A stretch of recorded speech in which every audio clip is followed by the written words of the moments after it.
Thank you, Rabbi Camilla, for inviting me to the pulpit this morning.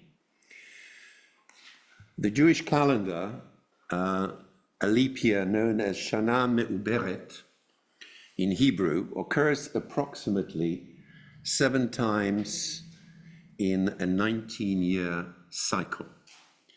And the purpose of adding an extra month, known as Adar 1 and 2, is to align the lunar-based Jewish calendar with the solar year, ensuring that holidays remain in their appropriate seasons. During a Jewish leap year, of which this year is one, the month of Adar is duplicated, resulting in the 2 months, named Adar Echad, Rishon, and Adar Sheni. Purim, the joyous holiday we celebrated a few weeks ago, commemorating the salvation of the Jewish people from a plot to destroy them, is celebrated in Adar Sheni, the 2nd of Adar. This tradition ensures that Purim remains in the months of Adar, as it is supposed to be celebrated in the spring. The addition of the extra months also impacts other holidays, such as Passover, which is directly linked to the spring season. And of course, all the other Jewish holy days are a bit later this year than one would expect them usually. Interestingly, there are 2 new years in the Hebrew calendar. First is in the spring, commencing, as we've just announced, with the month of Nisan, in which we celebrate Passover, and the second is, of course, Rosh Hashanah in the autumn, starting in the month of Tishri, which happens to be the 10th month of the Hebrew calendar. Calendars and time have been measured by all the ancient civilizations, the Egyptians, the Romans, the Greeks, albeit they developed their systems in different ways, some of which have influenced how we calculate time to this day. They are important for cycles in agriculture, religious festivals, and our own bodily functions. When we sleep, when we eat, when we work, all affect us physically and emotionally. Time is a human-created concept to help us keep track of our lives, moving from one moment to another, and help us to relate to things in the past and things that might or will happen in the future. Our human concept of time is very important to us. That is how we manage and run our lives, and that is also one of the ways we learn. Time is there to be used freely, but again, it imposes many restrictions. I was surprised to note that the rabbinic world, which came after the destruction of the Second Temple, did establish the sanctification of the new moon, making the moon to rule over festivals and rituals. It was important to know when the new moon was first observed, so that all religious and secular life could be, as it were, activated. The rule of the moon became absolute. There is a story of Rabbi Chia. He's said to have instructed the moon to hide itself, so as not to contradict the decision of the rabbinic court. The story exists in many versions. Essentially, the old moon crescent was seen by Rabbi Chia on the morning of the 29th day of the month, a clear indication that the new moon crescent would not be visible that same evening. Rabbi Chia took some pebbles or a clod of earth, depends on which version you're reading, and threw them at the moon, saying, "Tonight, we want to sanctify you, and you are still there and here. Go and hide yourself." And some sources refrain from telling us whether the moon complied. But there are some which tell us that the moon immediately disappeared, because the Tanchuma adds it was under Rabbi Chia's control. The point of the Jerusalem Talmud is well made. It was the moon, not time, that Rabbi Chia was of control of. So here we are today, blessing the new moon and realizing how time takes its toll on everything and how time is important in whatever we do.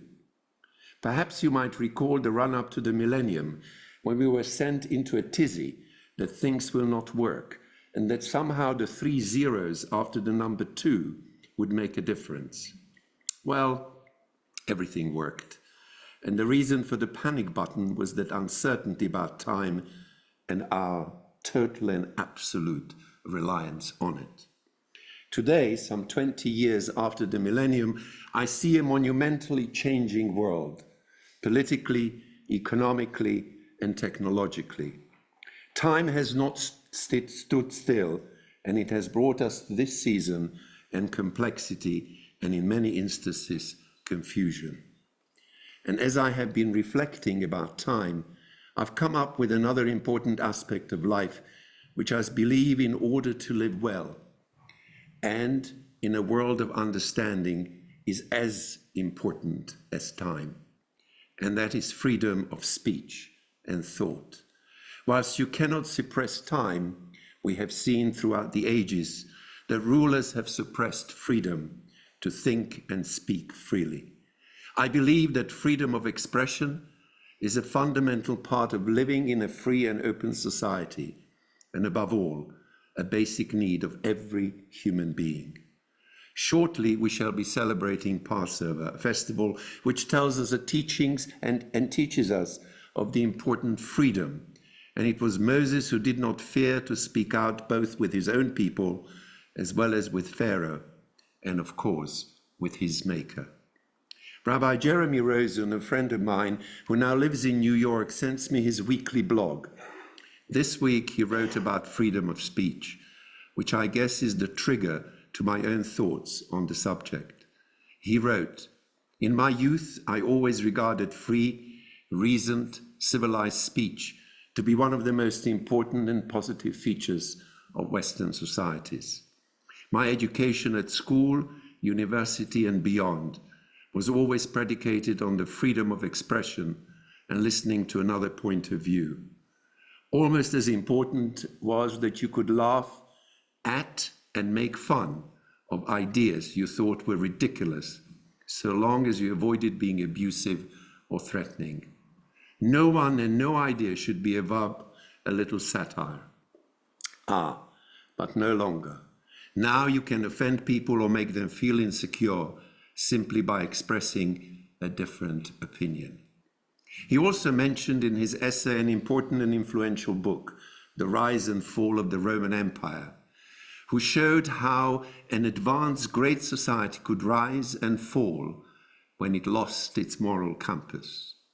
Indeed, great empires, such as the powerful Spanish and Portuguese influence, waned. The Roman and Byzantine empires disappeared, and the influence of Greek philosophy and teaching is non-existent, save that we learn about what they taught through the works of, as we heard this morning, Aristotle, Sophocles, and others. A period of phenomenal rise is often followed by a dramatic decline.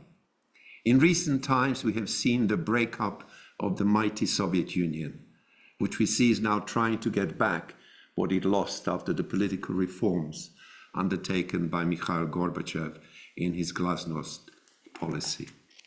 However, we can clearly see that unless things change directly in our Western societies, the current approach where universities and academics try to control who speaks and what they can or cannot say, where students themselves, perhaps without realizing it, are limiting their learning and development by stifling debating, being under the false belief that some views and opinions should never be allowed.